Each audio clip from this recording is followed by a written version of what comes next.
RUF Daily Devotional. Hey y'all, happy Tuesday. It's McKenna. I'm here in Knoxville in my cute little kitchen. But yeah, like Matt said, we the staff are each going to be leading a daily devotional just to encourage y'all and also get to connect with y'all. So thanks for tuning in wherever you are, if it's at home or if it's here in Knoxville.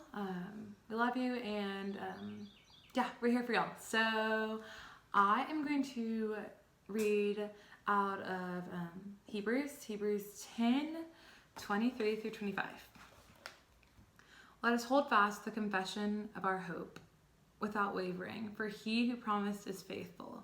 And let us consider how to stir up one another to love and good works, not neglecting to meet together, as in the habit of some, but encouraging one another, and all the more as you see the day drawing near. So just at like a quick first glance, I always love to like kind of jot down like a couple words that I just jump out at me on the page. I see hope, faithful, promise, love, good works, encouraging together.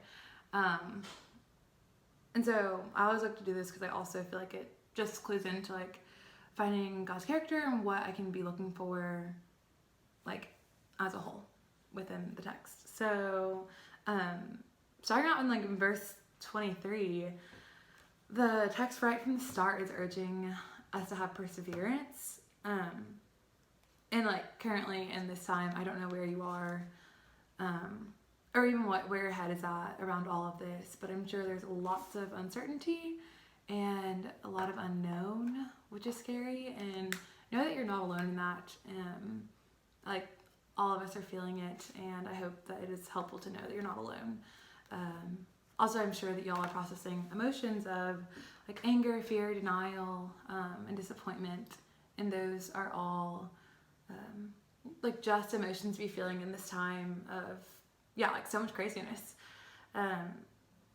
And so we can address these emotions. We can address the feeling of the fear of uncertainty and unknown, because it says he who promised is faithful. He promises to be faithful to us. He promises us as believers to instill hope in us.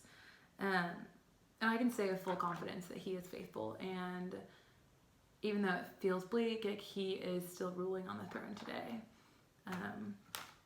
And then in verse 24, I just read that and I was like, asked myself two questions. How have you felt loved / seen by God in the past couple of weeks? And how can I show/share love in the next couple of weeks? I think for me specifically, I've just felt loved by God in how he has given me people to connect with me and call me, people to virtually spend time with me. A couple of my roommates were gone for a little bit, and so I was home alone for a little bit, and it just felt like nice that the Lord in his kindness knew that I'd be lonely. And so like friends that I haven't even talked to in a while just had called me up, and so I was thankful for that. And also just thinking about how I can share and show love in the next couple of weeks. Y'all, like, I encourage you to reach out to your local churches, if you're here in Knoxville, even Redeemer, to see if they need any help or like how you could serve and help them better.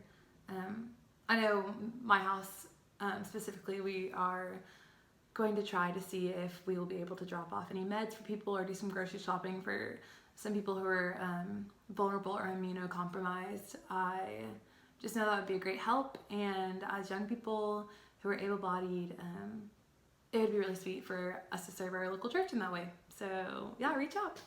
And then lastly, the text talks about in verse 25, meeting together. And yes, like we don't want to like go against rules. You better be socially distant, but also like community is important, especially in a time like this. And so encourage your friends, check in on them, and encourage them not just to self-care and rest, but also encourage them to be disciplined and do their studies because school has started back. But anyway, just wanted to say that we love you, and I hope this was an encouragement to y'all today. And we're here for you. Don't hesitate to call or text or FaceTime us. Bye.